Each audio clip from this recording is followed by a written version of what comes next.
আসসালামু আলাইকুম বন্ধুরা, যে কোনো ছবির ব্যাকগ্রাউন্ড চেঞ্জ করতে হলে আমরা ফটোশপের মাধ্যমে করে থাকি। অথচ একটি ফ্রি এআই টুল ব্যবহার করে মাত্র কয়েক সেকেন্ডে কোনো প্রকার ঝামেলা ছাড়াই ছবির ব্যাকগ্রাউন্ড চেঞ্জ করতে পারি।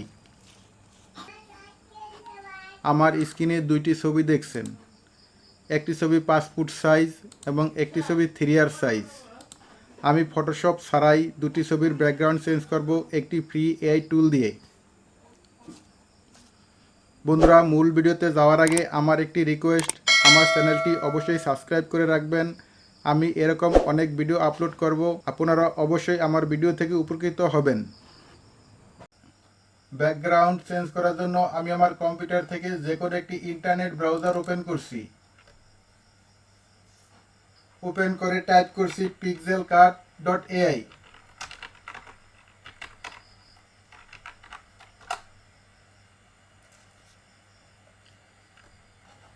লিখে সার্চ করার পরে আমার ওয়েবসাইটটি ওপেন হলো। আমি ড্রপ অ্যান্ড চুজ ইমেজে ক্লিক করে প্রথমে আমার 5 ফুট সাইজ ছবিটি ওপেন করে দিলাম। বাম দিকে 4টি মেনু বার রয়েছে। আমি ব্যাকগ্রাউন্ডের উপরে ক্লিক করলাম। ডান দিকে কয়েকটি কালার প্লেট ওপেন হলো। আমি এখান থেকে যে কোনো ব্যাকগ্রাউন্ড কালারের উপরে ক্লিক করি। ক্লিক করে ওকেতে ক্লিক করি।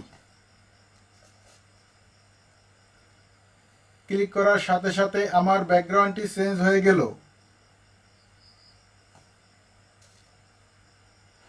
এবার উপরে ডাউনলোড অপশনে ক্লিক করে আমি আমার ছবিটি ডাউনলোড করে নেব।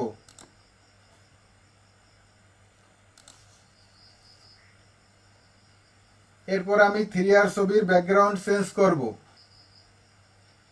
এজন্য আমি উইন্ডোটি কেটে দিয়ে নতুন করে পিক্সেলকাট ওয়েবসাইটটিতে প্রবেশ করব।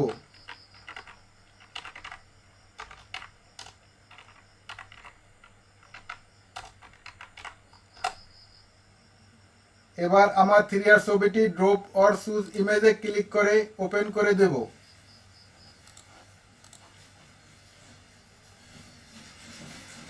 আমি ব্যাকগ্রাউন্ডে ক্লিক করি।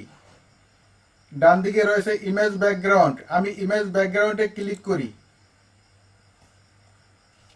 একটি উইন্ডো ওপেন হলো।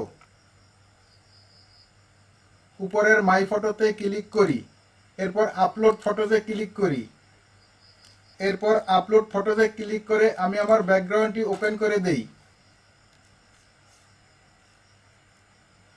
এখন আমার 3R ছবিটির ব্যাকগ্রাউন্ড চেঞ্জ হয়ে গেল। এরপর উপর থেকে ডাউনলোডে ক্লিক করে আমার ছবিটি ডাউনলোড করে নিব।